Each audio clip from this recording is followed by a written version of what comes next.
Bonjour, bienvenue à votre émission Le Talk. Pour ce numéro, nous recevons Maître Prosper Farama. Il est avocat de la famille Norbert Zongo et avec lui, il sera essentiellement question du dossier Norbert Zongo. Maître Farama, bonjour et bienvenue sur ce plateau. Bonjour.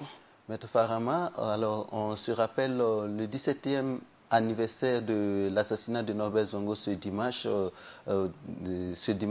13 décembre, j'allais dire. Est-ce qu'aujourd'hui, 17 ans après, quel bilan vous, en tant qu'avocat du collectif des avocats de la famille Norbert Zongo, vous faites de ces 17 années de lutte? Je pense que ce bilan peut être fait en deux étapes principales. Après l'assassinat du journaliste Norbert Zongo, il y a eu une première étape sous le régime Blaise Compaoré où un dossier avait été rouvert après un rapport déposé par la commission d'enquête indépendante. Le juge d'instruction, notamment le juge Ilbudo Wenceslas, avait inculpé un des militaires de la garde présidentielle de l'époque, Marcel Cafando. Et puis en 2006, cette procédure avait abouti à un non-lieu à son profit et au profit de X. Et depuis lors, le dossier était resté, on va dire, en stand-by dans les tiroirs de la justice, jusqu'à ce que, en avril dernier, il y ait une réouverture de ce dossier confié à un autre juge d'instruction qui a repris donc les rênes du dossier. Justement, le dossier a été rouvert en avril dernier. Est-ce que jusque-là, des motifs de satisfaction se dégagent? Est-ce que le collectif des avocats est satisfait déjà du processus déjà en cours? Disons que c'est encourageant. En pareille circonstance, dans le cas d'un dossier qui dure depuis 17 ans, on espère toujours le meilleur. Mais déjà que le dossier soit réouvert, après avoir été, on va dire, classé, on peut déjà considérer que c'est assez encourageant, surtout que les derniers actes posés par le juge d'instruction en charge du dossier montrent que nous n'avions pas tort depuis toutes ces années de dire qu'il y avait des suspects sérieux qui méritaient d'être inculpés afin que le dossier puisse avancer. La période de la transition était vue comme la période favorable pour que le dossier accélère. Est-ce qu'aujourd'hui, vous êtes satisfait de l'évolution actuelle du dossier, étant donné que la transition est à sa fin? Bon, ici, on parle d'accélérer, on ne pourrait pas être satisfait. Bon, mais écoutez, ne polémiquons plus sur cette question. Nous aurions espéré que le dossier fût rouvert plus tôt que cela. Bon, mais enfin, déjà, comme je dis, c'est déjà encourageant de voir qu'il était rouvert ne serait-ce qu'en avril et que des actes aient été posés. Avançons, comme on dit, allons de l'avant et puis voyons maintenant ce qui sera fait concrètement. Parce que pour nous, ce qui compte, ce n'est pas uniquement qu'il y ait simplement une instruction ou des suspects inculpés. C'est d'aboutir à un jugement, non seulement des commettants donc dans ce dossier, mais aussi et surtout des commanditaires, de ceux qui ont donné l'ordre de tuer le journaliste Norbert Zongo. Un jugement et une condamnation. C'est au jour d'un tel jugement, d'un verdict de condamnation, et aussi bien des commanditaires que des commettants, que nous pourrons dire, nous en tout cas avocats de la famille, que nous sommes satisfaits. Vous l'avez dit, 3 éléments du RSP, l'ex-régiment de sécurité présidentielle, sont déjà inculpés pour cela. Le RSP, on sait, était une des grosses épines qui entravait l'avancée de ce dossier. Est-ce qu'aujourd'hui, avec le démantèlement du RSP, quel lien on peut faire avec la justice?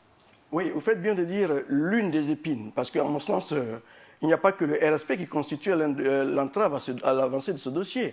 Il y avait aussi le pouvoir politique en place à l'époque, le respect n'étant que le pan militaire, mais il y avait aussi, il faut le dire, la volonté même des juges, parce qu'on peut bien critiquer le pouvoir aussi bien militaire que politique, de ne pas donner les mains libres à la justice pour agir, mais j'ai toujours dit, et je le pense, je le réaffirme, la liberté et l'indépendance d'un juge est fonction déjà d'une posture personnelle et individuelle. Il appartient au juge de revendiquer et d'assumer son indépendance. Donc, il ne faut pas non plus tout mettre sur le dos du RSP.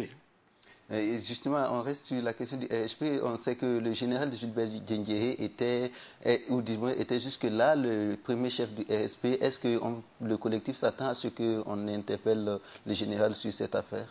Non, on ne s'attend pas à ce qu'on interpelle une personne en particulier.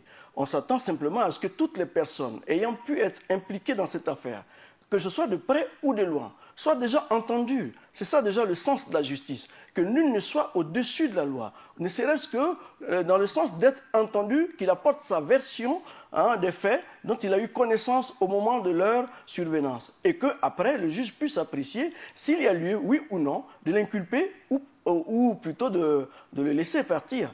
Mais ce qu'on a vu ces 17 années, on a eu le sentiment et l'impression qu'il y avait des gens au-dessus de la loi, quand bien même tout montrait qu'on devrait leur demander certains comptes par rapport à certains actes posés, ben, rien n'en a été fait. Et ça, c'était vraiment dommage pour la justice. Vous parlez de qui à ce niveau Je ne parle pas que du général Gilbert Diendéré, mais lui y compris. Pourquoi lui y compris? Parce que les faits ont été commis par des éléments de la garde de sécurité présidentielle, dont il était, n'oublions pas, l'un des premiers responsables, si ce n'est le premier responsable.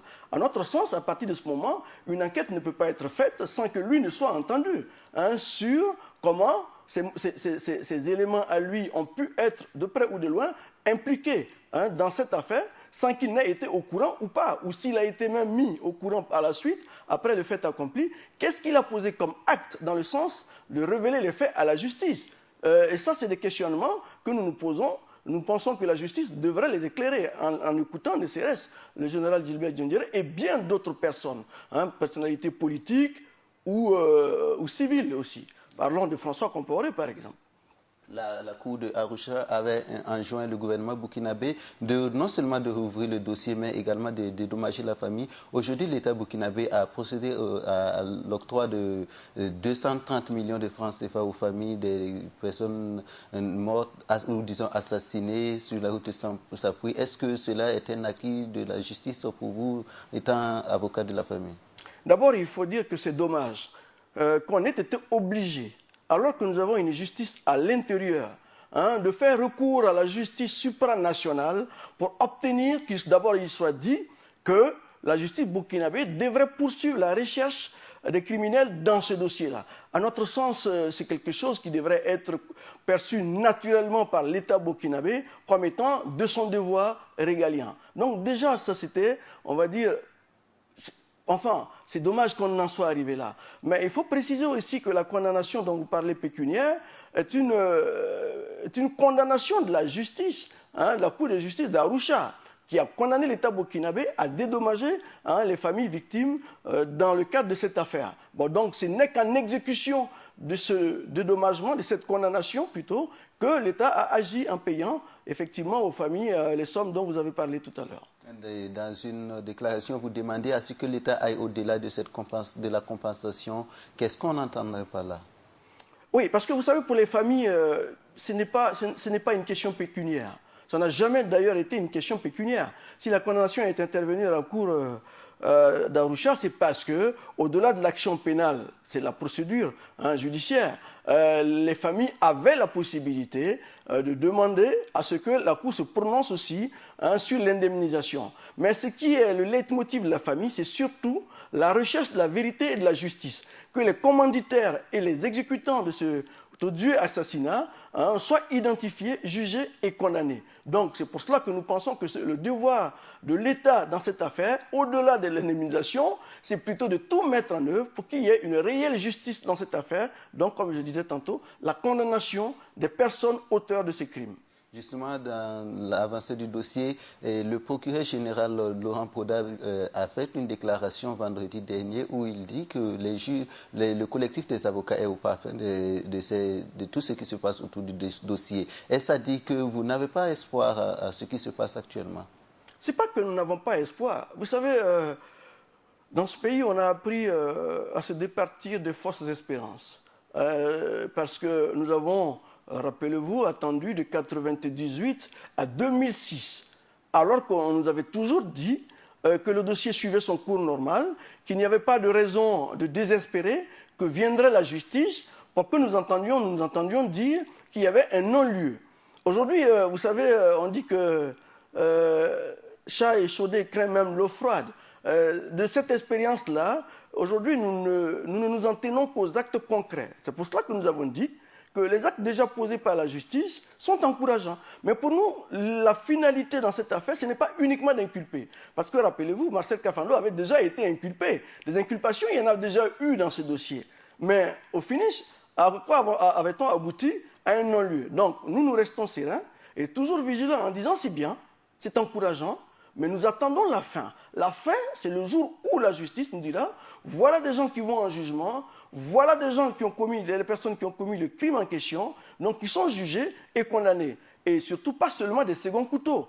Pas qu'on nous amène uniquement les personnes qui ont exécuté le crime. Parce que derrière les exécutants, il y a, comme je dis, et j'insiste, et la famille y tient, les commanditaires, donc qui sont les véritables auteurs du crime.